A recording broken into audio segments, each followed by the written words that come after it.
ಆತ್ಮೀಯ ವಿದ್ಯಾರ್ಥಿಗಳೇ, R V maths ಟ್ಯೂಟರ್ಗೆ ತಮ್ಮನ್ನು ಸ್ವಾಗತ ಕೋರ್ತಾ ವಿದ್ಯಾರ್ಥಿಗಳೇ, ಇವತ್ತಿನ ಈ ಒಂದು ತರಗತಿಯಲ್ಲಿ ನಾವು 9ನೇ ತರಗತಿ ಬಹುಪದೋಕ್ತಿಗಳು ಪಾಠದ ಬಗ್ಗೆ ನಾವು ತಿಳ್ಕೊಳ್ಳೋಣ. ವಿದ್ಯಾರ್ಥಿಗಳೇ, ನೀವು ಹಿಂದಿನ ತರಗತಿಯಲ್ಲಿ 8ನೇ ತರಗತಿಯಲ್ಲಿ ಬೀಜಪದ ಅಂದರೆ ಏನು, ಬೀಜೋಕ್ತಿಗಳು ಅಂದರೆ ಏನು ತಾವು ತಿಳ್ಕೊಂಡಿರ್ತೀರ. ಹಾಗಾದರೆ ವಿದ್ಯಾರ್ಥಿಗಳೇ, ಒಂದು ಬೀಜಪದ ಅಂದರೆ ಏನು? ವಿದ್ಯಾರ್ಥಿಗಳೇ, ಒಂದು ಚರಾಕ್ಷರ, ಒಂದು ಅವ್ಯಕ್ತ ಪದವನ್ನು ಒಂದು ಸ್ಥಿರ ಸಂಖ್ಯೆಯನ್ನು ನಾವು ಗುಣಿಸಿದಾಗ ಅಲ್ಲಿ ಉಂಟಾಗಿರ್ತಕ್ಕಂಥ ಒಂದು ಬೆಲೆಯನ್ನು ನಾವು ಒಂದು ಬೀಜ ಪದ ಅಂತ ನಾವು ಕರಿತೀವಿ ವಿದ್ಯಾರ್ಥಿಗಳೇ. ಉದಾಹರಣೆಗೆ ವಿದ್ಯಾರ್ಥಿಗಳೇ, ಇಲ್ಲಿ 5x ಅಂತಕ್ಕಂಥದ್ದು ಒಂದು ಬೆಲೆ ಇದೆ. ಇಲ್ಲಿ x ಅಂತಕ್ಕಂಥದ್ದು ಒಂದು ಚರಾಕ್ಷರ ವಿದ್ಯಾರ್ಥಿಗಳೇ. ಇದರ ಬೆಲೆ ನಮಗೆ ನಿಖರವಾಗಿ ಗೊತ್ತಿಲ್ಲ. ಆದ್ದರಿಂದ ಈ ಒಂದು ಅವ್ಯಕ್ತ ಪದವನ್ನು ನಾವು ಚರಾಕ್ಷರ ಅಂತ ನಾವು ಕರಿತೀವಿ. ಇಲ್ಲಿ 5 ಅಂತಕ್ಕಂಥದ್ದು ಒಂದು ಸ್ಥಿರ ಸಂಖ್ಯೆ ವಿದ್ಯಾರ್ಥಿಗಳೇ. ಇವೆರಡರ ಒಂದು ಗುಣಲಬ್ಧ ಇಲ್ಲಿ ದೊರೆತಕ್ಕಂಥ ಒಂದು ಬೆಲೆಯನ್ನು ನಾವು ಒಂದು ಬೀಜ ಪದ ಅಂತ ನಾವು ಕರಿತೀವಿ ವಿದ್ಯಾರ್ಥಿಗಳೇ. ಆ ಒಂದು ಬೀಜೋಕ್ತಿಯಲ್ಲಿ ಕೇವಲ ಒಂದೇ ಒಂದು ಪದ ಇದ್ದರೆ ನಾವು ಆ ಒಂದು ಬೀಜೋಕ್ತಿಯನ್ನು ನಾವು ಏಕಪದೋಕ್ತಿ ಅಂತ ನಾವು ಕರಿತೀವಿ ವಿದ್ಯಾರ್ಥಿಗಳೇ. ಆದ್ದರಿಂದ ಇಲ್ಲಿ 5x ಅಂತಕ್ಕಂಥದ್ದು ಒಂದು ಬೆಲೆ ವಿದ್ಯಾರ್ಥಿಗಳೇ. ಆದ್ದರಿಂದ ಇದು ಒಂದು ಏಕಪದ ಆಗ್ತದೆ. ಅದೇ ರೀತಿಯಾಗಿ -8y ಅಂತಕ್ಕಂಥದ್ದು ಇದು ಒಂದು ಬೆಲೆ ವಿದ್ಯಾರ್ಥಿಗಳೇ. ಆದ್ದರಿಂದ ಇದು ಕೂಡ ಒಂದು ಏಕಪದಕ್ಕೆ ಉದಾಹರಣೆ ಆಗ್ತದೆ. ಅದೇ ರೀತಿಯಾಗಿ 1/2 z ಅಂತಕ್ಕಂಥದ್ದು ಇದು ಕೂಡ ಒಂದೇ ಒಂದು ಬೆಲೆ. ಆದ್ದರಿಂದ ಇದನ್ನು ಕೂಡ ನಾವು ಏಕಪದ ಅನ್ಬೋದು ವಿದ್ಯಾರ್ಥಿಗಳೇ. ಆದ್ದರಿಂದ 5x - 8y ಅದೇ ರೀತಿಯಾಗಿ 1/2 z ಅಂತಕ್ಕಂಥ ಈ ಒಂದು ಬೀಜೋಕ್ತಿಗಳನ್ನು ನಾವು ಏಕಪದೋಕ್ತಿಗಳು ಅಂತ ನಾವು ಕರಿತೀವಿ ವಿದ್ಯಾರ್ಥಿಗಳೇ. ಇಲ್ಲಿ ಕೇವಲ ಒಂದೇ ಒಂದು ಪದಗಳು ಇದ್ದಾವೆ ವಿದ್ಯಾರ್ಥಿಗಳೇ. ಅದೇ ರೀತಿಯಾಗಿ ಈ ಒಂದು ಬೀಜೋಕ್ತಿಗಳನ್ನು ನಾವು ನೋಡ್ತಾ ಹೋದರೆ ಈ ಒಂದು ಬೀಜೋಕ್ತಿಗಳಲ್ಲಿ ಎರಡು ಪದಗಳು ಇದ್ದಾವೆ ವಿದ್ಯಾರ್ಥಿಗಳೇ. ಅಂದರೆ ಇಲ್ಲಿ x+1 ಅಂತಕ್ಕಂಥದ್ದು ಇಲ್ಲಿ 2 ಬೆಲೆಗಳು ಇದ್ದಾವೆ. ಈ ಒಂದು ಬೀಜೋಕ್ತಿಯನ್ನು ನಾವು ದ್ವಿಪದೋಕ್ತಿ ಅಂತ ನಾವು ಕರಿತೀವಿ ವಿದ್ಯಾರ್ಥಿಗಳೇ. ಅದೇ ರೀತಿಯಾಗಿ x² - x ಅಂತಕ್ಕಂಥ ಈ ಒಂದು ಬೀಜೋಕ್ತಿಯಲ್ಲಿ 2 ಬೆಲೆಗಳು ಇದ್ದಾವೆ ವಿದ್ಯಾರ್ಥಿಗಳೇ. ಆದ್ದರಿಂದ ಇದನ್ನು ಕೂಡ ನಾವು ದ್ವಿಪದೋಕ್ತಿ ಅಂತ ನಾವು ಕರಿತೀವಿ. ಅದೇ ರೀತಿಯಾಗಿ y³ + 1 ಅಂತಕ್ಕಂಥ ಈ ಒಂದು ಬೀಜೋಕ್ತಿಯಲ್ಲಿ 2 ಬೆಲೆಗಳು ಇದ್ದಾವೆ ವಿದ್ಯಾರ್ಥಿಗಳೇ. ಆದ್ದರಿಂದ ಇದನ್ನು ನಾವು ದ್ವಿಪದೋಕ್ತಿ ಅಂತ ನಾವು ಕರಿತೀವಿ ವಿದ್ಯಾರ್ಥಿಗಳೇ. ಅಂದರೆ ಒಂದು ಬೀಜೋಕ್ತಿಯಲ್ಲಿ 2 ಬೆಲೆಗಳು ಇದ್ದವು ಅಂತಂದರೆ ಅವುಗಳನ್ನು ನಾವು ದ್ವಿಪದೋಕ್ತಿಗಳು ಅಂತ ನಾವು ಕರಿತೀವಿ ವಿದ್ಯಾರ್ಥಿಗಳೇ. ಅದೇ ರೀತಿಯಾಗಿ ಈ ಒಂದು ಬೀಜೋಕ್ತಿಗಳನ್ನು ನಾವು ಗಮನಿಸ್ತಾ ಹೋದರೆ ಈ ಒಂದು ಬೀಜೋಕ್ತಿಗಳಲ್ಲಿ 3 ಬೆಲೆಗಳು ಇದ್ದಾವೆ ವಿದ್ಯಾರ್ಥಿಗಳೇ. ಇಲ್ಲಿ x + x² + π ಅಂತಕ್ಕಂಥದ್ದು ಈ ಒಂದು ಬೀಜೋಕ್ತಿಯಲ್ಲಿ 3 ಬೆಲೆಗಳು ಇದ್ದಾವೆ ವಿದ್ಯಾರ್ಥಿಗಳೇ. ಆದ್ದರಿಂದ ಇದನ್ನು ನಾವು ತ್ರಿಪದೋಕ್ತಿ ಅಂತ ನಾವು ಕರಿತೀವಿ. ಅದೇ ರೀತಿಯಾಗಿ ಈ ಒಂದು ಬೀಜೋಕ್ತಿಯನ್ನು ನಾವು ಗಮನಿಸಿದರೆ √2 + x - x² ಅಂತಕ್ಕಂಥ ಈ ಒಂದು ಬೀಜೋಕ್ತಿಯಲ್ಲಿ 3 ಬೆಲೆಗಳು ಇದ್ದಾವೆ ವಿದ್ಯಾರ್ಥಿಗಳೇ. ಆದ್ದರಿಂದ ಇದನ್ನು ನಾವು ತ್ರಿಪದೋಕ್ತಿ ಅಂತ ನಾವು ಕರಿತೀವಿ. ಅದೇ ರೀತಿಯಾಗಿ y⁴ + y + 5 ಅಂತಕ್ಕಂಥ ಈ ಒಂದು ಬೀಜೋಕ್ತಿಯಲ್ಲಿ 3 ಬೆಲೆಗಳು ಇದ್ದಾವೆ ವಿದ್ಯಾರ್ಥಿಗಳೇ. ಆದ್ದರಿಂದ ಈ ಒಂದು ಬೀಜೋಕ್ತಿಯನ್ನು ನಾವು ತ್ರಿಪದೋಕ್ತಿ ಅಂತ ನಾವು ಕರಿತೀವಿ ವಿದ್ಯಾರ್ಥಿಗಳೇ. ಆದ್ದರಿಂದ ಕೇವಲ ಒಂದೇ ಒಂದು ಪದ ಇರತಕ್ಕಂಥ ಬೀಜೋಕ್ತಿಯನ್ನು ನಾವು ಏಕಪದೋಕ್ತಿ ಅಂತ ನಾವು ಕರಿತೀವಿ. ಒಂದು ಬೀಜೋಕ್ತಿಯಲ್ಲಿ 2 ಬೆಲೆಗಳು ಇದ್ದವು ಅಂದರೆ 2 ಪದಗಳು ಇದ್ದವು ಅಂದರೆ ಅದನ್ನು ನಾವು ದ್ವಿಪದೋಕ್ತಿ ಅಂತ ನಾವು ಕರಿತೀವಿ. ಅದೇ ರೀತಿಯಾಗಿ ಒಂದು ಬೀಜೋಕ್ತಿಯಲ್ಲಿ 3 ಪದಗಳು ಇದ್ದವು ಅಂದರೆ ಅದನ್ನು ನಾವು ತ್ರಿಪದೋಕ್ತಿ ಅಂತ ನಾವು ಕರಿತೀವಿ ವಿದ್ಯಾರ್ಥಿಗಳೇ. ಇಲ್ಲಿ ಏಕಪದ, ದ್ವಿಪದ, ತ್ರಿಪದೋಕ್ತಿ ಇವೆಲ್ಲವನ್ನೂ ಕೂಡ ನಾವು ಬಹುಪದೋಕ್ತಿಗಳು ಅಂತ ನಾವು ಕರಿತೀವಿ ವಿದ್ಯಾರ್ಥಿಗಳೇ. ಅದು ಏಕಪದ ಇರ್ಬೋದು, ದ್ವಿಪದ ಇರ್ಬೋದು, ತ್ರಿಪದ ಇರ್ಬೋದು, ಅದಕ್ಕಿಂತಲೂ ಹೆಚ್ಚಿಗೆ ಪದ ಇರತಕ್ಕಂಥ ಒಂದು ಬೀಜೋಕ್ತಿಯನ್ನು ಕೂಡ ನಾವು ಬಹುಪದೋಕ್ತಿಗಳು ಅಂತ ನಾವು ಕರಿತೀವಿ ವಿದ್ಯಾರ್ಥಿಗಳೇ. ಅದೇ ರೀತಿಯಾಗಿ ಒಂದು ಬೀಜೋಕ್ತಿಯಲ್ಲಿ ಒಂದು ಚರಾಕ್ಷರವುಳ್ಳ ಬಹುಪದೋಕ್ತಿ ಇದನ್ನು ನಾವು ತಿಳ್ಕೊಳ್ಳೋಣ ವಿದ್ಯಾರ್ಥಿಗಳೇ. ಒಂದು ಚರಾಕ್ಷರವುಳ್ಳ ಬಹುಪದೋಕ್ತಿ ಅಂದರೆ ಏನು? ವಿದ್ಯಾರ್ಥಿಗಳೇ, ಕೊಟ್ಟಿರ್ತಕ್ಕಂಥ ಒಂದು ಬಹುಪದೋಕ್ತಿಯಲ್ಲಿ ಒಂದು ಬೀಜೋಕ್ತಿಯಲ್ಲಿ ಕೇವಲ ಒಂದೇ ಒಂದು ಚರಾಕ್ಷರ ಇರಬೇಕು ಮತ್ತು ಆ ಒಂದು ಚರಾಕ್ಷರದ ಘಾತಸೂಚಿ ಪೂರ್ಣ ಸಂಖ್ಯೆಯಾಗಿರಬೇಕು ವಿದ್ಯಾರ್ಥಿಗಳೇ. ಇಲ್ಲಿ ಪೂರ್ಣ ಸಂಖ್ಯೆ ಅಂದರೆ 0ಯಿಂದ 1 2 3 4 ಅನಂತದವರೆಗೆ ಇರ್ತಕ್ಕಂಥ ಬೆಲೆಗಳನ್ನು ನಾವು ಪೂರ್ಣ ಸಂಖ್ಯೆಗಳು ಅಂತ ನಾವು ಕರಿತೀವಿ ವಿದ್ಯಾರ್ಥಿಗಳೇ. ಈ ಒಂದು ಉದಾಹರಣೆಯನ್ನು ನಾವು ನೋಡೋದಾದರೆ 4x² - 3x ಅಂತಕ್ಕಂಥ ಈ ಒಂದು ಬೀಜೋಕ್ತಿಯನ್ನು ನಾವು ಗಮನಿಸಿದರೆ, ಈ ಒಂದು ಬಹುಪದೋಕ್ತಿಯನ್ನು ನಾವು ಗಮನಿಸಿದರೆ ಈ ಒಂದು ಬೀಜೋಕ್ತಿಯಲ್ಲಿ ಬಹುಪದೋಕ್ತಿಯಲ್ಲಿ ಕೇವಲ ಒಂದೇ ಒಂದು ಚರಾಕ್ಷರ ಇದೆ, x ಅಂತಕ್ಕಂಥ ಒಂದು ಚರಾಕ್ಷರ ಇದೆ. ಅದನ್ನು ಹೊರತುಪಡಿಸಿ ಬೇರೆ ಯಾವ ಚರಾಕ್ಷರಗಳು ಇಲ್ಲ. ಅದೇ ರೀತಿಯಾಗಿ ಈ ಒಂದು x ದ ಘಾತಸೂಚಿ ಪೂರ್ಣ ಸಂಖ್ಯೆಯಾಗಿದೆ, 2 ಇದೆ. ಆದ್ದರಿಂದ ಇದನ್ನು ನಾವು ಒಂದು ಚರಾಕ್ಷರವುಳ್ಳ ಬಹುಪದೋಕ್ತಿಗೆ ಉದಾಹರಣೆಯನ್ನಾಗಿ ಕೊಡ್ಬೋದು.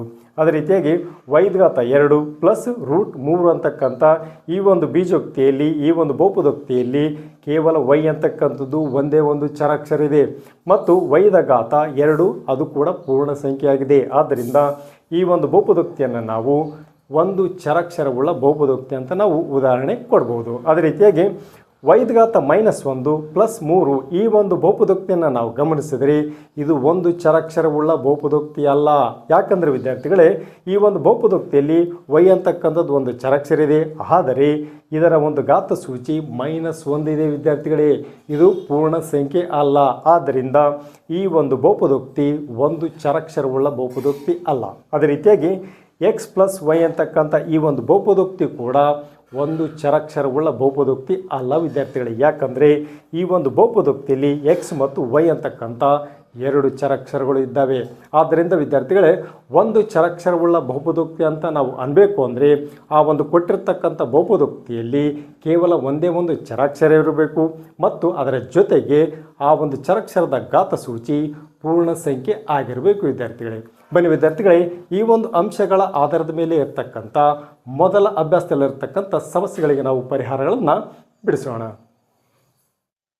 ವಿದ್ಯಾರ್ಥಿಗಳೇ, ಬಹುಪದೋಕ್ತಿಗಳು ಪಾಠದಲ್ಲಿ ಮೊದಲೇ ಅಭ್ಯಾಸ 2.1ರಲ್ಲಿರ್ತಕ್ಕಂಥ ಮೊದಲನೇ ಮುಖ್ಯ ಪ್ರಶ್ನೆ, ಈ ಕೆಳಗಿನವುಗಳಲ್ಲಿ ಯಾವುವು ಒಂದು ಚರಾಕ್ಷರವುಳ್ಳ ಬಹುಪದೋಕ್ತಿಗಳಾಗಿವೆ ಮತ್ತು ಯಾವುವು ಅಲ್ಲ, ಕಾರಣಗಳ ಸಹಿತ ತಿಳಿಸಿ ಅಂತ ಕೊಟ್ಟಿದ್ದಾನೆ. ಇಲ್ಲಿ ಒಟ್ಟು 5 ಬಹುಪದೋಕ್ತಿಗಳು ಇದ್ದಾವೆ ವಿದ್ಯಾರ್ಥಿಗಳೇ. ಇವುಗಳಿಗೆ ನಾವು ಒಂದೊಂದಾಗಿ ಉತ್ತರಿಸೋಣ. ವಿದ್ಯಾರ್ಥಿಗಳೇ, ಇಲ್ಲಿ ಮೊದಲನೇದಾಗಿ ಒಂದು ಚರಾಕ್ಷರವುಳ್ಳ ಬಹುಪದೋಕ್ತಿ ಅಂದರೆ ಏನು ನಾವು ತಿಳ್ಕೊಳ್ಳೋಣ. ವಿದ್ಯಾರ್ಥಿಗಳೇ, ಒಂದು ಚರಾಕ್ಷರವುಳ್ಳ ಬಹುಪದೋಕ್ತಿ ಅಂದರೆ ಕೊಟ್ಟಿರ್ತಕ್ಕಂಥ ಒಂದು ಬಹುಪದೋಕ್ತಿಯಲ್ಲಿ ಕೇವಲ ಒಂದೇ ಒಂದು ಚರಾಕ್ಷರ ಇರಬೇಕು ಮತ್ತು ಆ ಒಂದು ಚರಾಕ್ಷರದ ಘಾತ ಸೂಚಿ ಪೂರ್ಣ ಸಂಖ್ಯೆ ಆಗಿದ್ದರೆ ಮಾತ್ರ ಆ ಒಂದು ಬಹುಪದೋಕ್ತಿಯನ್ನು ನಾವು ಒಂದು ಚರಾಕ್ಷರವುಳ್ಳ ಬಹುಪದೋಕ್ತಿ ಅಂತ ನಾವು ಕರಿತೀವಿ ವಿದ್ಯಾರ್ಥಿಗಳೇ. ಆದ್ದರಿಂದ ಕೊಟ್ಟಿರ್ತಕ್ಕಂಥ ಬಹುಪದೋಕ್ತಿಯಲ್ಲಿ ಒಂದು ಚರಾಕ್ಷರ ಇರಬೇಕು ವಿದ್ಯಾರ್ಥಿಗಳೇ, ಇದು ಮೊದಲನೇ ಕಂಡೀಷನ್. ಅದಾದ ನಂತರ ಎರಡನೇ ಕಂಡೀಷನ್ ಏನಂದರೆ ಆ ಒಂದು ಚರಾಕ್ಷರದ ಘಾತ ಸೂಚಿ ಪೂರ್ಣ ಸಂಖ್ಯೆ ಆಗಿರಬೇಕು ವಿದ್ಯಾರ್ಥಿಗಳೇ. ಪೂರ್ಣ ಸಂಖ್ಯೆ ಅಂದರೆ ಹೋಲ್ ನಂಬರ್ಸ್, ಅದು 0, 1, 2, 3, 4 ಅನಂತದವರೆಗೆ ಇರತಕ್ಕಂಥ ಬೆಲೆಗಳು, ಇವುಗಳನ್ನು ನಾವು ಪೂರ್ಣ ಸಂಖ್ಯೆಗಳು ಅಂತ ನಾವು ಕರಿತೀವಿ ವಿದ್ಯಾರ್ಥಿಗಳೇ. ಆದ್ದರಿಂದ ಆ ಒಂದು ಚರಾಕ್ಷರದ ಘಾತ ಸೂಚಿ ಪೂರ್ಣ ಸಂಖ್ಯೆ ಆಗಿದ್ದರೆ ಮಾತ್ರ ಆ ಒಂದು ಬಹುಪದೋಕ್ತಿಯನ್ನು ನಾವು ಒಂದು ಚರಾಕ್ಷರವುಳ್ಳ ಬಹುಪದೋಕ್ತಿ ಅಂತ ನಾವು ಕರಿತೀವಿ ವಿದ್ಯಾರ್ಥಿಗಳೇ. ನಾವಿಲ್ಲಿ ಮೊದಲನೇ ಉದಾಹರಣೆಯನ್ನು ನಾವು ನೋಡೋಣ ವಿದ್ಯಾರ್ಥಿಗಳೇ. ಅದು ಮೊದಲನೇ ಉದಾಹರಣೆ 4x² - 3x + 7 ಅಂತಕ್ಕಂಥ ಒಂದು ಬಹುಪದೋಕ್ತಿ ಇದೆ ವಿದ್ಯಾರ್ಥಿಗಳೇ. ಈ ಒಂದು ಬಹುಪದೋಕ್ತಿಯನ್ನು ನಾವು ಗಮನಿಸಿದರೆ ಈ ಒಂದು ಬಹುಪದೋಕ್ತಿಯಲ್ಲಿ ಕೇವಲ x ಅಂತಕ್ಕಂಥ ಒಂದೇ ಒಂದು ಚರಾಕ್ಷರ ಇದೆ. ಈ ಒಂದು x ದ ಒಂದು ಘಾತ ಸೂಚಿ 2 ಇದೆ. ಅದೇ ರೀತಿಯಾಗಿ ಈ ಒಂದು x ದ ಘಾತ ಸೂಚಿ 1 ಇದೆ. ಅಂದರೆ ಪೂರ್ಣ ಸಂಖ್ಯೆ ಆಗಿದೆ ವಿದ್ಯಾರ್ಥಿಗಳೇ ಈ ಒಂದು x ದ ಘಾತ ಸೂಚಿ. ಆದ್ದರಿಂದ ಈ ಒಂದು ಬಹುಪದೋಕ್ತಿ ಏನಾಗ್ತದೆ, ಒಂದು ಚರಾಕ್ಷರವುಳ್ಳ ಬಹುಪದೋಕ್ತಿ ಆಗ್ತದೆ. ಆದ್ದರಿಂದ ಈ ಒಂದು ಬಹುಪದೋಕ್ತಿ ಒಂದು ಚರಾಕ್ಷರವುಳ್ಳ ಬಹುಪದೋಕ್ತಿ ಆಗಿದೆ. ಕಾರಣ ವಿದ್ಯಾರ್ಥಿಗಳೇ, ಇಲ್ಲಿ x ಎಂಬುದು ಒಂದೇ ಒಂದು ಚರಾಕ್ಷರ ಇದೆ ವಿದ್ಯಾರ್ಥಿಗಳೇ ಮತ್ತು ಅದರ ಘಾತ ಸೂಚಿ ಏನಾಗಿದೆ, ಪೂರ್ಣ ಸಂಖ್ಯೆ ಆಗಿದೆ ವಿದ್ಯಾರ್ಥಿಗಳೇ. ಆದ್ದರಿಂದ ಈ ಒಂದು ಬಹುಪದೋಕ್ತಿ ಒಂದು ಚರಾಕ್ಷರವುಳ್ಳ ಬಹುಪದೋಕ್ತಿ ಆಗ್ತದೆ. ಅದೇ ರೀತಿಯಾಗಿ ವಿದ್ಯಾರ್ಥಿಗಳೇ, ಎರಡನೇ ಒಂದು ಬಹುಪದೋಕ್ತಿಯನ್ನು ನಾವು ನೋಡೋದಾದರೆ ವೈದ ಘಾತ 2 ಪ್ಲಸ್ √2 ಅಂತಕ್ಕಂಥ ಒಂದು ಬಹುಪದೋಕ್ತಿ ಇದೆ ವಿದ್ಯಾರ್ಥಿಗಳೇ. ಈ ಒಂದು ಬಹುಪದೋಕ್ತಿಯಲ್ಲಿ y ಅಂತಕ್ಕಂಥ ಒಂದೇ ಒಂದು ಚರಾಕ್ಷರ ಇದೆ ಮತ್ತು ವೈದ ಘಾತ ಸೂಚಿ ಏನಿದೆ 2 ಇದೆ. ಇದು ಒಂದು ಪೂರ್ಣ ಸಂಖ್ಯೆಯಾಗಿದೆ ವಿದ್ಯಾರ್ಥಿಗಳೇ. ಆದ್ದರಿಂದ ಈ ಒಂದು ಬಹುಪದೋಕ್ತಿ ಒಂದು ಚರಾಕ್ಷರವುಳ್ಳ ಬಹುಪದೋಕ್ತಿ ಆಗಿದೆ ವಿದ್ಯಾರ್ಥಿಗಳೇ.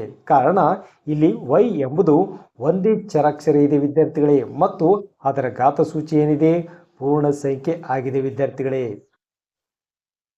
ಅದೇ ರೀತಿಯಾಗಿ ವಿದ್ಯಾರ್ಥಿಗಳೇ, ಮೂರನೇ ಒಂದು ಉದಾಹರಣೆಯನ್ನು ನೋಡೋದಾದರೆ ಮೂರನೇ ಒಂದು ಬಹುಪದೋಕ್ತಿ 3√t + t√2 ಅಂತಕ್ಕಂಥ ಈ ಒಂದು ಬಹುಪದೋಕ್ತಿ ವಿದ್ಯಾರ್ಥಿಗಳೇ. ಈ ಒಂದು ಬಹುಪದೋಕ್ತಿಯನ್ನು ನಾವು ಗಮನಿಸಿದರೆ ಇಲ್ಲಿ ಕೇವಲ ಒಂದೇ ಒಂದು ಚರಾಕ್ಷರ ಇದೆ.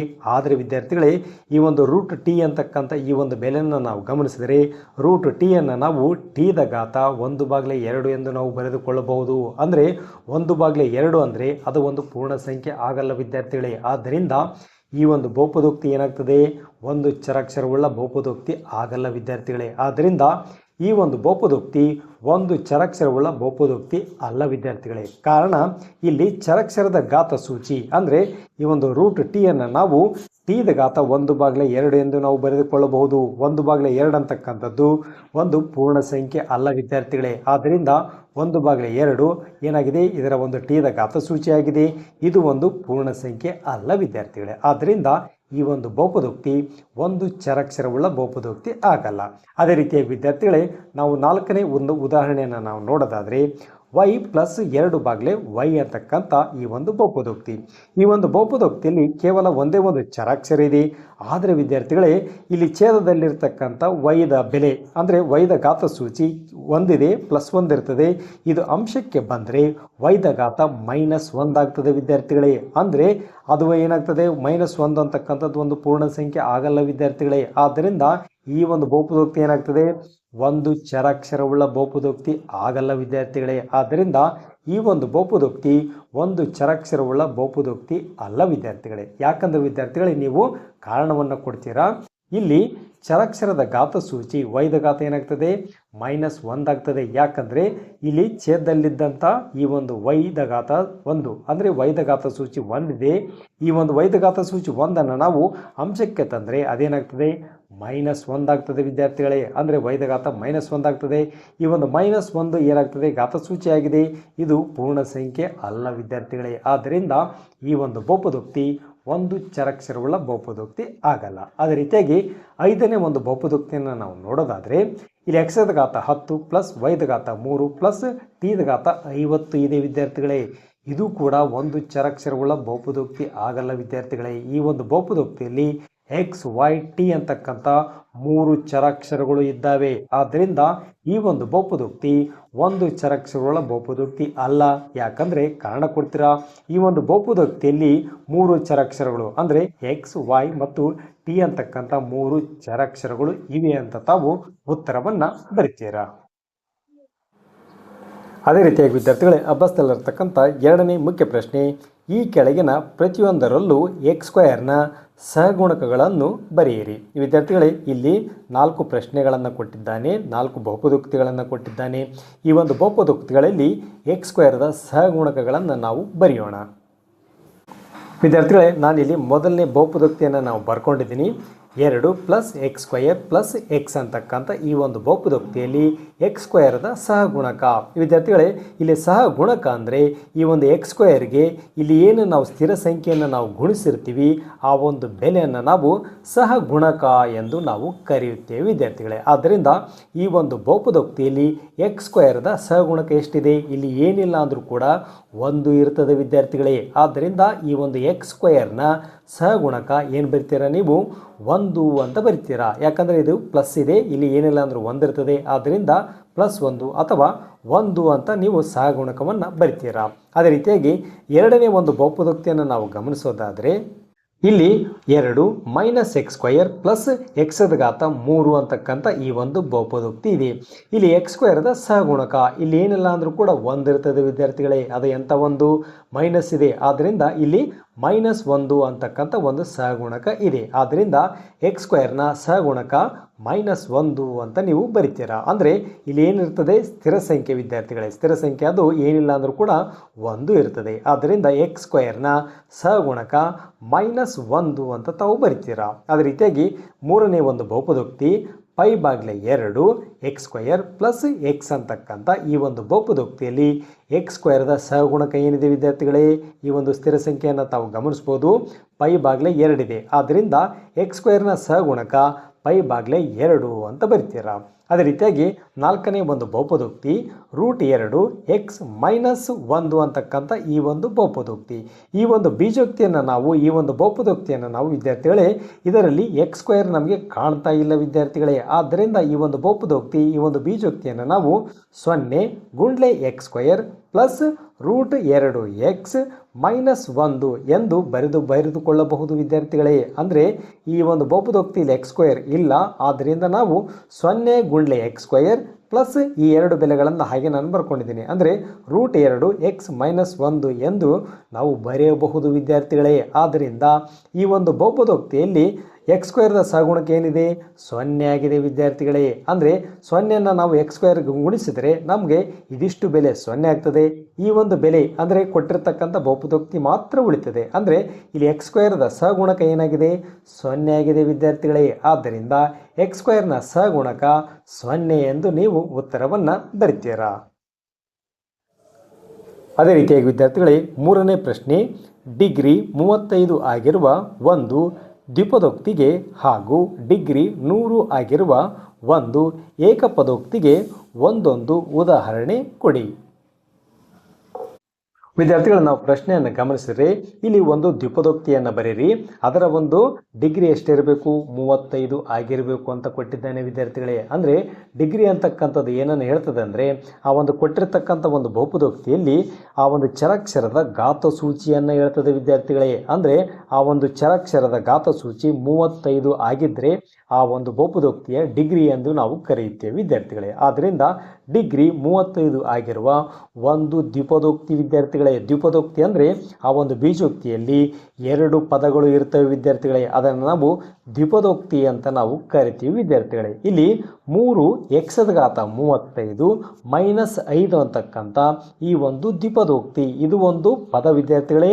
ಇದು ಒಂದು ಪದ, ಇದನ್ನು ನಾವು ದ್ವಿಪದೋಕ್ತಿ ಅಂತ ನಾವು ಕರಿತೀವಿ. ಈ ಒಂದು ದ್ವಿಪದೋಕ್ತಿಯಲ್ಲಿ ಏನಾಗಿದೆ, ಡಿಗ್ರಿ ಎಷ್ಟಿದೆ 35 ಇದೆ ವಿದ್ಯಾರ್ಥಿಗಳೇ.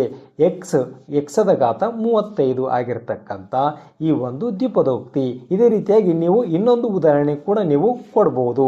3m⁻35 - 4 ಈ ರೀತಿ ನೀವು ಇನ್ನೊಂದು ದ್ವಿಪದೋಕ್ತಿಯನ್ನು ತಾವು ಉದಾಹರಣೆಯನ್ನಾಗಿ ಕೊಡ್ಬೋದು. ಆದ್ದರಿಂದ ಡಿಗ್ರಿ 35 ಆಗಿರುವ ದ್ವಿಪದೋಕ್ತಿ, ಅದು ಈ ಒಂದು ದ್ವಿಪದೋಕ್ತಿಗೆ ನಾನು ಉದಾಹರಣೆಯನ್ನು ನಾನು ಕೊಟ್ಟಿದ್ದೀನಿ. 3x⁻35 - 5 ಅಂತ ನಾನು ಬರ್ಕೊಂಡಿದ್ದೀನಿ. ಅದೇ ರೀತಿಯಾಗಿ ವಿದ್ಯಾರ್ಥಿಗಳೇ ಡಿಗ್ರಿ 100 ಆಗಿರುವ ಏಕಪದೋಕ್ತಿಯನ್ನು ಕೂಡ ಒಂದು ಉದಾಹರಣೆ ಕೊಡಿ ಅಂತ ಹೇಳಿದ್ದಾನೆ ವಿದ್ಯಾರ್ಥಿಗಳೇ. ಏಕಪದೋಕ್ತಿ ಅಂದರೆ ಆ ಒಂದು ಬೀಜೋಕ್ತಿಯಲ್ಲಿ ಒಂದೇ ಒಂದು ಪದ ಇರಬೇಕು ವಿದ್ಯಾರ್ಥಿಗಳೇ. ಇಲ್ಲಿ ವಿದ್ಯಾರ್ಥಿಗಳೇ 8m ಅಂತಕ್ಕಂಥ ಒಂದು ಪದವನ್ನು ನಾನು ಬರ್ಕೊಂಡಿದ್ದೀನಿ. ಇದರ ಒಂದು ಘಾತಸೂಚಿ ಎಷ್ಟಿದೆ 100 ಇದೆ ವಿದ್ಯಾರ್ಥಿಗಳೇ. ಅಂದರೆ ಡಿಗ್ರಿ ಅಂದರೆ ಆ ಒಂದು ಬಹುಪದೋಕ್ತಿಯಲ್ಲಿ ಘಾತಸೂಚಿ ಅತ್ಯಂತ ದೊಡ್ಡದು, ಅದು 100 ಆಗಿತ್ತು ಅಂದರೆ ಅದನ್ನು ನಾವು ಡಿಗ್ರಿ ಅಂತ ನಾವು ಕರಿತೀವಿ. ಆದ್ದರಿಂದ ಈ ಒಂದು ಬಹುಪದೋಕ್ತಿಯಲ್ಲಿ ಏಕಪದೋಕ್ತಿಯಲ್ಲಿ ಘಾತಸೂಚಿ ಎಷ್ಟಿದೆ 100 ಇದೆ. ಆದ್ದರಿಂದ ವಿದ್ಯಾರ್ಥಿಗಳೇ ಡಿಗ್ರಿ 100 ಆಗಿರುವ ಏಕಪದೋಕ್ತಿ, ಇದು ಒಂದು ಏಕಪದ, ಇದರ ಒಂದು ಘಾತಸೂಚಿ 100 ಆಗಿದೆ. ಆದ್ದರಿಂದ 8m⁻100 ಅಂತಕ್ಕಂಥ ಈ ಒಂದು ಏಕಪದೋಕ್ತಿಯನ್ನು ನಾನು ಬರ್ಕೊಂಡಿದ್ದೀನಿ. ಇದರ ಒಂದು ಘಾತಸೂಚಿ, ಇದರ ಒಂದು ಡಿಗ್ರಿ ಎಷ್ಟಿದೆ 100 ಇದೆ ವಿದ್ಯಾರ್ಥಿಗಳೇ. ಇದೇ ರೀತಿಯಾಗಿ ನೀವು ಇನ್ನೊಂದು ಏಕಪದೋಕ್ತಿಗೆ ತಾವು ಉದಾಹರಣೆಯನ್ನು ಕೊಡ್ಬೋದು ವಿದ್ಯಾರ್ಥಿಗಳೇ. ಆದ್ದರಿಂದ ಇಲ್ಲಿ ಡಿಗ್ರಿ 35 ಆಗಿರತಕ್ಕಂಥ ಒಂದು ದ್ವಿಪದೋಕ್ತಿ 3x⁻35 - 5 ನಾನು ಉದಾಹರಣೆಯನ್ನಾಗಿ ಕೊಟ್ಟಿದ್ದೀನಿ. ಅದೇ ರೀತಿಯಾಗಿ ಡಿಗ್ರಿ 100 ಆಗಿರುವ ಏಕಪದೋಕ್ತಿ ಅದು 8m ಅದರ ಘಾತ 100 ಎಂದು ನಾನು ಒಂದು ಉದಾಹರಣೆಯನ್ನು ನಾನು ಕೊಟ್ಟಿದ್ದೇನೆ. ಅದೇ ರೀತಿಯಾಗಿ ವಿದ್ಯಾರ್ಥಿಗಳೇ ನಾಲ್ಕನೇ ಮುಖ್ಯ ಪ್ರಶ್ನೆ, ಈ ಕೆಳಗಿನ ಪ್ರತಿಯೊಂದು ಬಹುಪದೋಕ್ತಿಯ ಡಿಗ್ರಿಯನ್ನು ಬರೆಯಿರಿ ಅಂತ ಕೊಟ್ಟಿದ್ದಾನೆ. ಇಲ್ಲಿ 4 ಬಹುಪದೋಕ್ತಿಗಳನ್ನು ಕೊಟ್ಟಿದ್ದಾನೆ. ಇವುಗಳ ಡಿಗ್ರಿಯನ್ನು ನಾವು ಬರೆಯೋಣ. ವಿದ್ಯಾರ್ಥಿಗಳು ನಾವು ಪ್ರಶ್ನೆಯನ್ನು ಗಮನಿಸಿದರೆ ಇಲ್ಲಿ ಕೊಟ್ಟಿರ್ತಕ್ಕಂಥ ಬಹುಪದೋಕ್ತಿಯಲ್ಲಿ ಬಹುಪದೋಕ್ತಿಯ ಡಿಗ್ರಿಯನ್ನು ಬರೆಯಿರಿ ಅಂತ ಕೊಟ್ಟಿದ್ದಾನೆ ವಿದ್ಯಾರ್ಥಿಗಳೇ. ಆ ಒಂದು ಬಹುಪದೋಕ್ತಿಯ ಡಿಗ್ರಿ ಅಂದರೆ ಕೊಟ್ಟಿರ್ತಕ್ಕಂಥ ಬಹುಪದೋಕ್ತಿಯಲ್ಲಿ ಚರಾಕ್ಷರದ ಘಾತಸೂಚಿ ಅತ್ಯಂತ ದೊಡ್ಡದು ಯಾವುದಾಗಿರ್ತದೆ ಅದು ಏನಾಗಿರ್ತದೆ ಆ ಒಂದು ಬಹುಪದೋಕ್ತಿಯ ಡಿಗ್ರಿ ಆಗಿರ್ತದೆ ವಿದ್ಯಾರ್ಥಿಗಳೇ. ಅಂದರೆ ಕೊಟ್ಟಿರ್ತಕ್ಕಂಥ ಬಹುಪದೋಕ್ತಿಯಲ್ಲಿ ಒಂದು ಚರಾಕ್ಷರದ ಘಾತಸೂಚಿ ಮಹತ್ತಮವಾಗಿರ್ತಕ್ಕಂಥ ಘಾತಸೂಚಿ ಅಂದರೆ ಅತ್ಯಂತ ದೊಡ್ಡ ಘಾತಸೂಚಿ ಏನಾಗಿರ್ತದೆ ಆ ಒಂದು ಬಹುಪದೋಕ್ತಿಯ ಡಿಗ್ರಿ ಆಗಿರ್ತದೆ ವಿದ್ಯಾರ್ಥಿಗಳೇ. ಆದ್ದರಿಂದ ಇಲ್ಲಿ ಮೊದಲೇ ಉದಾಹರಣೆಯನ್ನು ನಾವು ನೋಡೋದಾದರೆ 5x⁻3 + 4x⁻2 + 7x⁻, ಇಲ್ಲಿ ಏನಿಲ್ಲ ಅಂದರೂ ಕೂಡ ಒಂದಿರ್ತದೆ. 7x ಅಂದರೆ x⁻1 ಇರ್ತದೆ.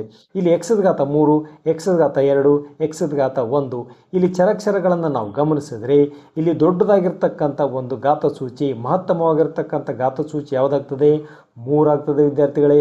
ಆದ್ದರಿಂದ ಈ ಒಂದು ಬಹುಪದೋಕ್ತಿಯ ಮಹತ್ತಮ ಘಾತ ಅದೇನಾಗಿರ್ತದೆ ಡಿಗ್ರಿ ಆಗಿರ್ತದೆ. ಮಹತ್ತಮ ಘಾತ ಎಷ್ಟಿದೆ ಮೂರಿದೆ. ಆದ್ದರಿಂದ ಈ ಒಂದು ಬಹುಪದೋಕ್ತಿಯ ಮಹತ್ತಮ ಘಾತ ಅದು ಡಿಗ್ರಿ ಎಷ್ಟಿದೆ?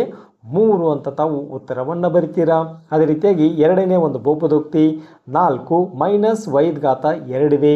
ಈ ಒಂದು ಬಹುಪದೋಕ್ತಿಯಲ್ಲಿ ವೈದ್ ಘಾತ 2 ಇದೆ ವಿದ್ಯಾರ್ಥಿಗಳೇ. ಅಂದರೆ ಈ ವೈದ್ ಘಾತ 2 ಬಿಟ್ಟು ಮತ್ತೆ ದೊಡ್ಡದು ಯಾವುದು ಘಾತ ಸೂಚಿ ಇಲ್ಲ. ಆದ್ದರಿಂದ ಈ ಒಂದು ಬಹುಪದೋಕ್ತಿಯ ಮಹತ್ತಮ ಘಾತ ಅದು ಡಿಗ್ರಿ, ಅದು 2 ಅಂತ ತಾವು ಉತ್ತರವನ್ನು ಬರ್ತೀರಾ. ಅದೇ ರೀತಿಯಾಗಿ ಈ ಒಂದು ಬಹುಪದೋಕ್ತಿ ಮೂರನೇ ಬಹುಪದೋಕ್ತಿಯನ್ನು ನಾವು ಗಮನಿಸಿದರೆ 5t ಮೈನಸ್ ರೂಟ್ 7 ಅಂತಕ್ಕಂಥ ಈ ಒಂದು ಬಹುಪದೋಕ್ತಿಯಲ್ಲಿ ಟಿದ ಘಾತ ಸೂಚಿ ಎಷ್ಟಿದೆ? 1 ಇದೆ ವಿದ್ಯಾರ್ಥಿಗಳೇ. ಇಲ್ಲಿ ಏನಿಲ್ಲ ಅಂದರೂ ಕೂಡ 1 ಇರ್ತದೆ. ಈ ಒಂದು ಬಹುಪದೋಕ್ತಿಯಲ್ಲಿ ಟಿದ ಘಾತ ಸೂಚಿ 1 ಹೊರತುಪಡಿಸಿ ಮತ್ತೆ ಯಾವ ಟಿಗಳು ಇಲ್ಲಿ ಇಲ್ಲ. ಆದ್ದರಿಂದ ಈ ಒಂದು ಬಹುಪದೋಕ್ತಿಯ ಮಹತ್ತಮ ಘಾತ ಅದು ಡಿಗ್ರಿ ಎಷ್ಟಿದೆ? 1 ಅಂತ ತಾವು ಉತ್ತರವನ್ನು ಬರಿತೀರಾ. ಅದೇ ರೀತಿಯಾಗಿ ಇಲ್ಲಿ ನಾಲ್ಕನೇ ಒಂದು ಬಹುಪದೋಕ್ತಿಯನ್ನು ನಾವು ನೋಡೋದಾದರೆ ಇಲ್ಲಿ 3 ಅಂತಕ್ಕಂಥ ಒಂದೇ ಒಂದು ಬೆಲೆ ಇದೆ ವಿದ್ಯಾರ್ಥಿಗಳೇ. ಆದ್ದರಿಂದ ಈ ಒಂದು ಬಹುಪದೋಕ್ತಿಯನ್ನು ನಾವು ಏನಂತ ಬರ್ಕೊಳ್ಬೋದು? 3 ಎಕ್ಸದ ಘಾತ 0 ಎಂದು ನಾವು ಬರೆದುಕೊಳ್ಳಬಹುದು ವಿದ್ಯಾರ್ಥಿಗಳೇ. ಇಲ್ಲಿ ಎಕ್ಸದ ಘಾತ 0 ಅಂದರೆ ಅದು 1ಕ್ಕೆ ಸಮ ಆಗ್ತದೆ ವಿದ್ಯಾರ್ಥಿಗಳೇ. ಆದ್ದರಿಂದ ಈಸ್ ಈಕ್ವಲ್ ಟು 3ಕ್ಕೆ 3. ಇಲ್ಲಿ ಏನಿಲ್ಲ ಅಂದರೂ ಗುಂಡ್ಲೆ ಚಿಹ್ನೆ ಇರ್ತದೆ. ಗುಂಡ್ಲೆ ಎಕ್ಸ್ ಘಾತ 0 ಅಂದರೆ ಅದು 1ಕ್ಕೆ ಸಮ ವಿದ್ಯಾರ್ಥಿಗಳೇ ಘಾತ ಸೂಚಿ ನಿಯಮಗಳ ಪ್ರಕಾರ. ಆದ್ದರಿಂದ 3 1 3 ಆಗ್ತದೆ. ಅಂದರೆ ವಿದ್ಯಾರ್ಥಿಗಳೇ ಈ ಒಂದು ಕೊಟ್ಟಿರ್ತಕ್ಕಂಥ ಒಂದು ಬಹುಪದೋಕ್ತಿಯಲ್ಲಿ ಚರಾಕ್ಷರದ ಘಾತ ಸೂಚಿ ಏನಿದೆ? 0 ಇದೆ ವಿದ್ಯಾರ್ಥಿಗಳೇ. ಆದ್ದರಿಂದ ಈ ಒಂದು ಬಹುಪದೋಕ್ತಿಯನ್ನು ನಾವು ಈ ರೀತಿಯಾಗಿ ನಾವು ಬರೆದುಕೊಳ್ಳಬಹುದು. ಅಂದರೆ 3 ಎಕ್ಸ್ ಘಾತ 0 ಎಂದು ನಾವು ಬರೆಯಬಹುದು ವಿದ್ಯಾರ್ಥಿಗಳೇ. ಆದ್ದರಿಂದ ಈ ಒಂದು ಬಹುಪದೋಕ್ತಿಯ ಮಹತ್ತಮ ಘಾತ ಅದು ಡಿಗ್ರಿ ಏನಾಗಿದೆ? 0 ಆಗಿದೆ ವಿದ್ಯಾರ್ಥಿಗಳೇ. 0 ಅಂತ ತಾವು ಉತ್ತರವನ್ನು ಬರಿತೀರಾ. ವಿದ್ಯಾರ್ಥಿಗಳೇ, ಅಭ್ಯಾಸದಲ್ಲಿರ್ತಕ್ಕಂಥ ಕೊನೆಯ ಪ್ರಶ್ನೆ 5ನೇ ಪ್ರಶ್ನೆ. ಈ ಕೆಳಗಿನವುಗಳನ್ನು ರೇಖಾತ್ಮಕ, ವರ್ಗ ಮತ್ತು ಘನ ಬಹುಪದೋಕ್ತಿಗಳನ್ನಾಗಿ ವರ್ಗೀಕರಿಸಿ. ವಿದ್ಯಾರ್ಥಿಗಳೇ, ಇಲ್ಲಿ ಒಟ್ಟು 7 ಬಹುಪದೋಕ್ತಿಗಳನ್ನು ಕೊಟ್ಟಿದ್ದಾನೆ. ಇವುಗಳನ್ನು ನಾವು ರೇಖಾತ್ಮಕ, ವರ್ಗ ಮತ್ತು ಘನ ಬಹುಪದೋಕ್ತಿಗಳನ್ನಾಗಿ ವಿಂಗಡಿಸೋಣ. ವಿದ್ಯಾರ್ಥಿಗಳೇ, ನಾವಿಲ್ಲಿ ಮೊದಲನೇದಾಗಿ ರೇಖಾತ್ಮಕ, ವರ್ಗ ಮತ್ತು ಘನ ಬಹುಪದೋಕ್ತಿಗಳು ಅಂದರೆ ಏನು ನಾವು ತಿಳ್ಕೊಳ್ಳೋಣ. ವಿದ್ಯಾರ್ಥಿಗಳೇ, ರೇಖಾತ್ಮಕ ಬಹುಪದೋಕ್ತಿ ಅಂದರೆ ಕೊಟ್ಟಿರ್ತಕ್ಕಂಥ ಒಂದು ಬಹುಪದೋಕ್ತಿಯಲ್ಲಿ ಆ ಒಂದು ಬಹುಪದೋಕ್ತಿಯ ಮಹತ್ತಮ ಘಾತ ಡಿಗ್ರಿ 1 ಆಗಿತ್ತು ಅಂದರೆ ಅದನ್ನು ನಾವು ರೇಖಾತ್ಮಕ ಬಹುಪದೋಕ್ತಿ ಎಂದು ನಾವು ಕರೆಯುತ್ತೇವೆ. ಅದೇ ರೀತಿಯಾಗಿ ಕೊಟ್ಟಿರ್ತಕ್ಕಂಥ ಒಂದು ಬಹುಪದೋಕ್ತಿಯಲ್ಲಿ ಮಹತ್ತಮ ಘಾತ 2 ಅಥವಾ ಡಿಗ್ರಿ 2 ಇತ್ತು ಅಂದರೆ ಆ ಒಂದು ಬಹುಪದೋಕ್ತಿಯನ್ನು ನಾವು ವರ್ಗ ಬಹುಪದೋಕ್ತಿ ಎಂದು ನಾವು ಕರೆಯುತ್ತೇವೆ. ಅದೇ ರೀತಿಯಾಗಿ ಕೊಟ್ಟಿರ್ತಕ್ಕಂಥ ಒಂದು ಬಹುಪದೋಕ್ತಿಯಲ್ಲಿ ಆ ಒಂದು ಬಹುಪದೋಕ್ತಿಯ ಡಿಗ್ರಿ ಅಥವಾ ಮಹತ್ತಮ ಘಾತ 3 ಆಗಿತ್ತು ಅಂದರೆ ಆ ಒಂದು ಬಹುಪದೋಕ್ತಿಯನ್ನು ನಾವು ಘನ ಬಹುಪದೋಕ್ತಿ ಎಂದು ನಾವು ಕರೆಯುತ್ತೇವೆ ವಿದ್ಯಾರ್ಥಿಗಳೇ. ಇಲ್ಲಿ ಮೊದಲೇ ಉದಾಹರಣೆಯನ್ನು ನಾವು ನೋಡೋದಾದರೆ ಎಕ್ಸದ ಘಾತ 2 ಪ್ಲಸ್ ಎಕ್ಸ್ ಅಂತಕ್ಕಂಥ ಈ ಒಂದು ಬಹುಪದೋಕ್ತಿಯನ್ನು ನಾವು ನೋಡಿದ್ರೆ ಇಲ್ಲಿ ಮಹತ್ತಮ ಘಾತ ಡಿಗ್ರಿ ಎಷ್ಟಿದೆ ವಿದ್ಯಾರ್ಥಿಗಳೇ? 2 ಇದೆ ವಿದ್ಯಾರ್ಥಿಗಳೇ. ಈ ಒಂದು ಬಹುಪದೋಕ್ತಿಯಲ್ಲಿ ಅತ್ಯಂತ ದೊಡ್ಡ ಘಾತ ಸೂಚಿ 2 ಇದೆ ವಿದ್ಯಾರ್ಥಿಗಳೇ. ಆದ್ದರಿಂದ ಈ ಒಂದು ಬಹುಪದೋಕ್ತಿಯ ಡಿಗ್ರಿ ಎಷ್ಟಾಗ್ತದೆ? 2 ಆಗ್ತದೆ ವಿದ್ಯಾರ್ಥಿಗಳೇ. ಆದ್ದರಿಂದ ಇದು ಒಂದು ವರ್ಗ ಬಹುಪದೋಕ್ತಿ ಆಗ್ತದೆ ವಿದ್ಯಾರ್ಥಿಗಳೇ. ಅದೇ ರೀತಿಯಾಗಿ ಎರಡನೇ ಉದಾಹರಣೆಯನ್ನು ನಾವು ನೋಡೋದಾದರೆ ಎಕ್ಸ್ ಮೈನಸ್ ಎಕ್ಸ್ ಘಾತ 3 ಇದೆ ವಿದ್ಯಾರ್ಥಿಗಳೇ. ಈ ಒಂದು ಬಹುಪದೋಕ್ತಿಯಲ್ಲಿ ಡಿಗ್ರಿ ಅದು ಮಹತ್ತಮ ಘಾತ ಎಷ್ಟಾಗ್ತದೆ? 3 ಇದೆ ವಿದ್ಯಾರ್ಥಿಗಳೇ. ಇಲ್ಲಿ ಎಕ್ಸ್ ಘಾತ 1 ಇರ್ತದೆ, ಇಲ್ಲಿ ಎಕ್ಸ್ ಘಾತ 3 ಇದೆ ವಿದ್ಯಾರ್ಥಿಗಳೇ. ಆದ್ದರಿಂದ ಮಹತ್ತಮ ಘಾತ 3 ಆಗ್ತದೆ. ಆದ್ದರಿಂದ ಈ ಒಂದು ಬಹುಪದೋಕ್ತಿಯ ಮಹತ್ತಮ ಘಾತ ಅದು ಡಿಗ್ರಿ 3 ಇದೆ ವಿದ್ಯಾರ್ಥಿಗಳೇ. ಆದ್ದರಿಂದ ಇದು ಒಂದು ಘನ ಬಹುಪದೋಕ್ತಿ ಆಗ್ತದೆ ವಿದ್ಯಾರ್ಥಿಗಳೇ. ಅದೇ ರೀತಿಯಾಗಿ ವಿದ್ಯಾರ್ಥಿಗಳೇ ಮೂರನೇ ಉದಾಹರಣೆನ ನಾವು ನೋಡೋದಾದರೆ y ಪ್ಲಸ್ ವೈದ್ ಘಾತ 2 ಪ್ಲಸ್ 4 ಇದೆ ವಿದ್ಯಾರ್ಥಿಗಳೇ. ಈ ಒಂದು ಬಹುಪದೋಕ್ತಿಯಲ್ಲಿ ಮಹತ್ತಮ ಘಾತ ಸೂಚಿ ಮಹತ್ತಮ ಘಾತ ಡಿಗ್ರಿ ಎಷ್ಟಿದೆ? 2 ಇದೆ ವಿದ್ಯಾರ್ಥಿಗಳೇ. ಇಲ್ಲಿ ವೈದ್ ಘಾತ ಏನಿಲ್ಲ ಅಂದರೂ 1 ಇರ್ತದೆ, ವೈದ್ ಘಾತ 2 ಇದೆ. ಆದ್ದರಿಂದ ಈ ಒಂದು ಬಹುಪದೋಕ್ತಿಯ ಡಿಗ್ರಿ ಮಹತ್ತಮ ಘಾತ ಎಷ್ಟಿದೆ? 2 ಇದೆ. ಆದ್ದರಿಂದ ಇದು ಒಂದು ವರ್ಗ ಬಹುಪದೋಕ್ತಿ ಆಗ್ತದೆ ವಿದ್ಯಾರ್ಥಿಗಳೇ. ಅದೇ ರೀತಿಯಾಗಿ ನಾಲ್ಕನೇ ಒಂದು ಉದಾಹರಣೆಯನ್ನು ನೋಡೋದಾದರೆ 1 ಪ್ಲಸ್ ಎಕ್ಸ್ ಇದೆ ವಿದ್ಯಾರ್ಥಿಗಳೇ. ಇಲ್ಲಿ ಎಕ್ಸ್ ಘಾತ ಏನಿಲ್ಲ ಅಂದರೂ ಕೂಡ 1 ಇರ್ತದೆ ವಿದ್ಯಾರ್ಥಿಗಳೇ. ಆದ್ದರಿಂದ 1 ಪ್ಲಸ್ ಎಕ್ಸ್ ಘಾತ 1 ಪ್ಲಸ್ ಎಕ್ಸ್ ಈ ಒಂದು ಬಹುಪದೋಕ್ತಿಯಲ್ಲಿ ಮಹತ್ತಮ ಘಾತ ಅದು ಬಹುಪದೋಕ್ತಿಯ ಒಂದು ಡಿಗ್ರಿ ಎಷ್ಟಾಗ್ತದೆ? 1 ಆಗ್ತದೆ ವಿದ್ಯಾರ್ಥಿಗಳೇ. ಎಕ್ಸ್ ಘಾತ ಏನಿಲ್ಲ ಅಂದರೂ 1 ಇರ್ತದೆ. ಆದ್ದರಿಂದ ಈ ಒಂದು ಬಹುಪದೋಕ್ತಿಯ ಡಿಗ್ರಿ ಅಥವಾ ಮಹತ್ತಮ ಘಾತ ಒಂದಾಗ್ತದೆ. ಆದ್ದರಿಂದ ಇದು ಒಂದು ರೇಖಾತ್ಮಕ ಬಹುಪದೋಕ್ತಿ ಆಗ್ತದೆ ವಿದ್ಯಾರ್ಥಿಗಳೇ. ಅದೇ ರೀತಿಯಾಗಿ ವಿದ್ಯಾರ್ಥಿಗಳೇ ನಾವು 5ನೇ ಉದಾಹರಣೆ ನಾವು ನೋಡೋದಾದರೆ 3 ಟಿ ಇದೆ ವಿದ್ಯಾರ್ಥಿಗಳೇ. ಈ ಟಿದ ಘಾತ ಸೂಚಿ ಏನಿಲ್ಲ ಅಂದರೂ ಕೂಡ 1 ಇರ್ತದೆ. ಆದ್ದರಿಂದ ಈ ಒಂದು ಬಹುಪದೋಕ್ತಿಯ ಡಿಗ್ರಿ ಎಷ್ಟಾಗ್ತದೆ? 1 ಆಗ್ತದೆ ವಿದ್ಯಾರ್ಥಿಗಳೇ. ಮಹತ್ತಮ ಘಾತ ಸೂಚಿ 1 ಇದೆ, ಡಿಗ್ರಿ 1 ಇದೆ. ಆದ್ದರಿಂದ ಇದು ಒಂದು ರೇಖಾತ್ಮಕ ಬಹುಪದೋಕ್ತಿ ಆಗ್ತದೆ ವಿದ್ಯಾರ್ಥಿಗಳೇ. ಅದೇ ರೀತಿಯಾಗಿ ನಾವು 6ನೇ ಉದಾಹರಣೆಯನ್ನು ನೋಡೋದಾದರೆ r² ಇದೆ ವಿದ್ಯಾರ್ಥಿಗಳೇ. r ಘಾತ 2 ಇದೆ. ಆದ್ದರಿಂದ ಇದರ ಒಂದು ಘಾತ ಸೂಚಿ 2 ಇರೋದರಿಂದ ಈ ಒಂದು ಬಹುಪದೋಕ್ತಿಯ ಡಿಗ್ರಿ ಎಷ್ಟಾಗ್ತದೆ? 2 ಆಗ್ತದೆ. ಆದ್ದರಿಂದ ಈ ಒಂದು ಬಹುಪದೋಕ್ತಿ ವರ್ಗ ಬಹುಪದೋಕ್ತಿ ಆಗ್ತದೆ ವಿದ್ಯಾರ್ಥಿಗಳೇ. ಯಾಕಂದರೆ ಘಾತ ಸೂಚಿ 2 ಇದೆ. ಅದೇ ರೀತಿಯಾಗಿ ನಾವು 7ನೇ ಉದಾಹರಣೆಯನ್ನು ನೋಡೋದಾದರೆ 7x ಘಾತ 3 ಇದೆ ವಿದ್ಯಾರ್ಥಿಗಳೇ. 7x ಘಾತ 3 ಘಾತ ಸೂಚಿ 3 ಇದೆ, ಮಹತ್ತಮ ಘಾತ 3 ಇದೆ. ಆದ್ದರಿಂದ ಈ ಒಂದು ಬಹುಪದೋಕ್ತಿಯ ಡಿಗ್ರಿ ಮಹತ್ತಮ ಘಾತ ಎಷ್ಟಿದೆ? 3 ಇದೆ. ಆದ್ದರಿಂದ ಇದು ಒಂದು ಘನ ಬಹುಪದೋಕ್ತಿ ಆಗ್ತದೆ ವಿದ್ಯಾರ್ಥಿಗಳೇ. ಈ ವಿಡಿಯೋ ಇಷ್ಟ ಆಗಿದ್ದರೆ ಒಂದು ಲೈಕ್ ಮಾಡಿ, ಹಾಗೆ ತಮ್ಮ ಫ್ರೆಂಡ್ಸ್ಗೂ ಕೂಡ ಈ ವಿಡಿಯೋನ ಶೇರ್ ಮಾಡಿ. ತಾವೇನಾದರೂ ಹೊಸಬರಾಗಿದ್ದರೆ ನಮ್ಮ ಚಾನಲನ್ನು ಸಬ್ಸ್ಕ್ರೈಬ್ ಮಾಡ್ಕೊಳ್ಳಿ. ಪಕ್ಕದಲ್ಲಿರುವ ಬೆಲ್ ಬಟನ್ ಒತ್ತಿ ಆಲ್ ಆಪ್ಷನನ್ನು ಸೆಲೆಕ್ಟ್ ಮಾಡಿ. ಮುಂದಿನ ವಿಡಿಯೋದಲ್ಲಿ ಮುಂದಿನ ಅಭ್ಯಾಸದಲ್ಲಿರುವ ಸಮಸ್ಯೆಗಳಿಗೆ ಪರಿಹಾರಗಳನ್ನು ಬಿಡಿಸೋಣ.